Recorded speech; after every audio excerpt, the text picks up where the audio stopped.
Malayalam filmmaker रंजितवर लैंगिक शोषणाचा आणखी एक गुन्हा दाखल झाला। आधी एका अभिनेत्रीने गुन्हा दाखल केल्यानंतर आता एका अभिनेत्याने देखील गुन्हा दाखल केला आहे। त्यामुळे खळबळ उडाली। या अभिनेत्याने धक्कादायक खुलासे केले। हेमा कमिटीच्या रिपोर्टनंतर रंजितवर हा दुसरा आरोप लावण्यात आला।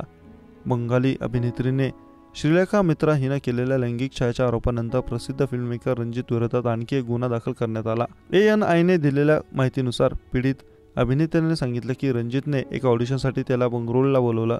अभिनेत्याला आधी वाटलं की ऑडिशनसाठी बोलवलं आहे, पण तिथे गेल्यानंतर त्याला खरी परिस्थिती कळली।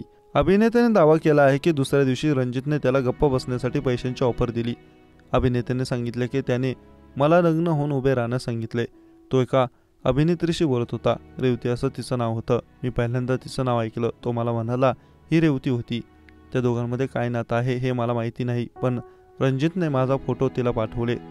फिल्ममेकर रंजित विरोधात 2009 साली पलेरी माणिक्यम ओरू पथिरोकोलोपतिकत कथा या सिनेमाच्या ऑडिशन वेळी एक बंगाली अभिनेत्रीने लैंगिक शोषणाचा आरोप केला होता।